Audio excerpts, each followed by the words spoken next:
I'm Jason Epperson. This is Parkography, and it's time for the latest in national park and public lands news.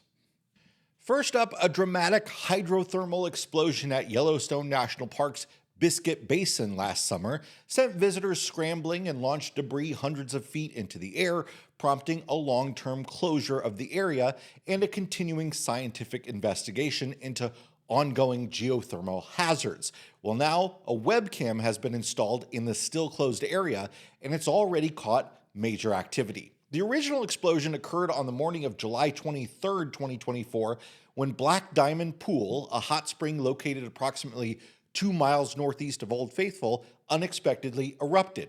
The explosion created a massive plume of steam and debris, rising an estimated 400 to 600 feet, and scattered rocks across a wide area, destroying a section of the boardwalk that brings visitors through the popular thermal feature. According to scientists with the Yellowstone Volcano Observatory, the materials ejected included glacial debris, sandstone, and siltstone, all of which are common in the basin's shallow subsurface geology. The absence of deeper rhyolite bedrock among the debris suggests that the explosion originated less than 100 feet below the surface. Also found were chunks of silica, a naturally occurring mineral that can coat underground hot water conduits and trap pressure until it releases explosively. In the months following the incident, scientists from multiple institutions installed a network of temporary monitoring equipment, including trail cameras, seismometers, acoustic sensors, and electromagnetic instruments. These tools have helped document at least 2 smaller eruptions since the main blast, one observed by researchers collecting gas samples on November 5th, and another seen by a tour group on January 3rd. Both involved the ejection of water, mud, and small rocks up to 30 feet in the air. To support the hazard assessment and increase public transparency, officials installed a webcam on May 14th, providing static images of Black Diamond Pool, updated every 15 minutes. The camera, located on the damaged boardwalk, offers researchers and the public a view of the hydrothermal feature despite the ongoing closure of Biscuit Basin.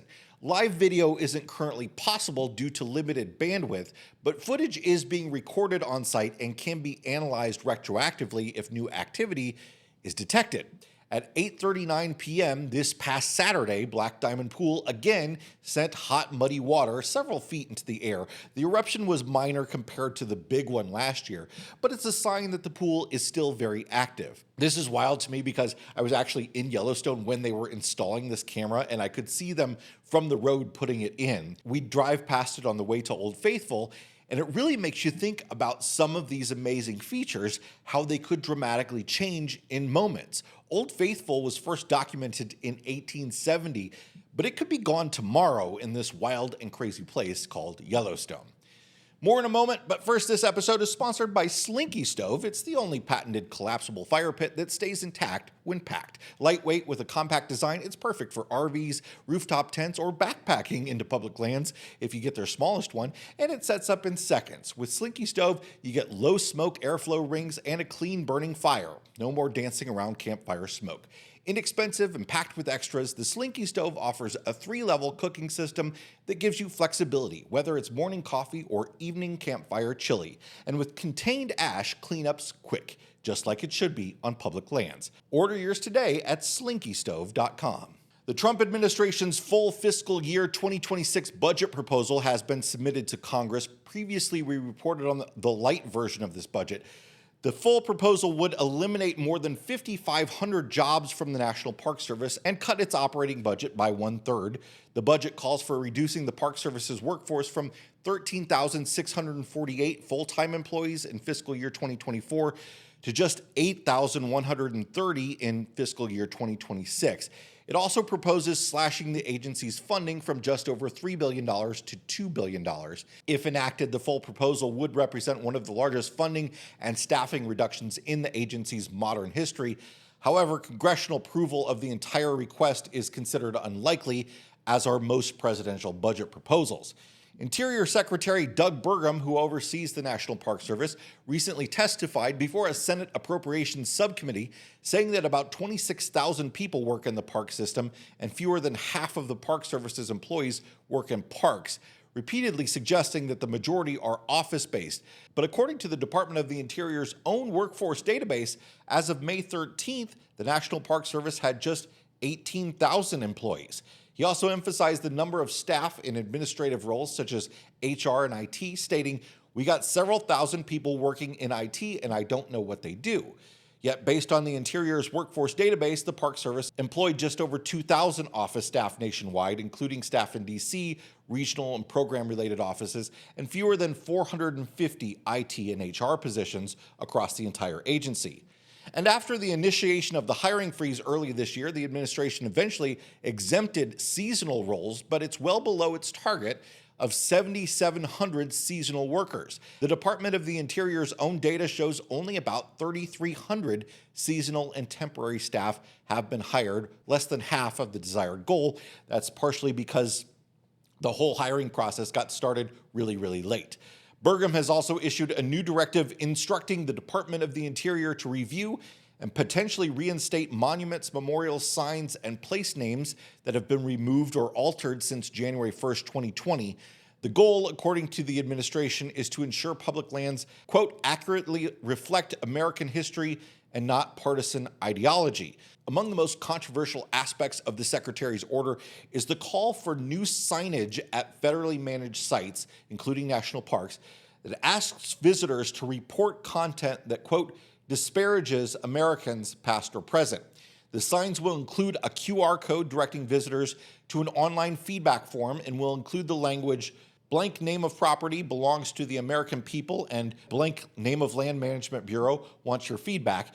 Please let us know if you have identified any areas of the park that need repair, any services that need improvement, or any signs or other information that are negative about either past or living Americans or that fail to emphasize the beauty, grandeur, and abundance of landscapes or other natural features. This is going to be hard to enforce at many of the National Park Service sites that center around slavery.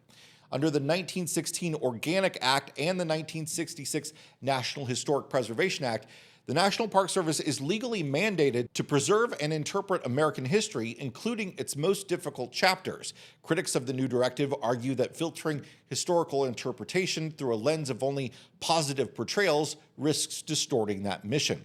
Secretary Burgum has also directed agency staff to begin reviewing interpretive content across federal lands to identify and potentially revise materials that, in the administration's words, include improper partisan ideology or inappropriately minimize the achievements of historical American figures. Voyager's National Park is welcoming visitors this summer with a brand new addition, the Crane Lake Visitor Center, now open daily from 9 to 5 through the summer season. Located in the town of Crane Lake at the southern edge of the park, the facility marks the 4th official visitor center for Minnesota's only national park. The new center was developed through a partnership between the National Park Service, the Voyager's Conservancy, and the Crane Lake Township. It sits at a key access point to the park's famed waterway system. The opening of the Crane Lake facility comes as Voyager celebrates its 50th anniversary. The live puppy cam is back at Denali National Park to share the joy of this year's litter of 5 puppies born in the park on May 3rd. The kennels and the National Weather Service celebrated 100 years of weather data collection by the Mushing Rangers of Denali in 2024, and in honor of that milestone, the weather litter puppies are named after the ways water influences our weather: storm, squall, grapple, fog, and dew. For 103 years, the Denali Sled Dog Kennel has been the only sled dog kennel in the National Park Service and one of the oldest sled dog kennels in the country. Denali's dogs are authentic working dogs. They continue to run patrols and haul materials in Denali's 2 million acres of federally designated wilderness area where no motorized vehicles are allowed. Finally, America is getting a new national park. Sort of. The Walt Disney Company has announced a new expansion at the Magic Kingdom Park in Walt Disney World will be themed as Piston Peak National Park, a national park in the world of the Cars movies, which featured in the movie Planes, Fire, and Rescue. The theme park land will be inspired by the Rocky Mountains and replaces the Rivers of America area in Frontierland between Liberty Square and the Utah-inspired Big Thunder Mountain Railroad. Piston Peak National Park will be part of the largest expansion in the history of Magic Kingdom and will include an off-road race ride themed around the Cars animated movies, amidst towering trees, snow-capped mountains, waterfalls, roaring rivers, and geysers. Inside Piston Peak, guests will be able to see and explore the visitor lodge, ranger headquarters, trails, and more. Construction begins this summer and is expected to last until 2029 or 2030. This is Disney's second national park-themed land. Disney's California Adventure in Anaheim features a land called Grizzly Peak National Park. That's it for this week's National Park and Public Lands News Roundup. If you like what we do here, hit the like button. If you want more like this, subscribe, and we'll see you next time. Bye, everybody.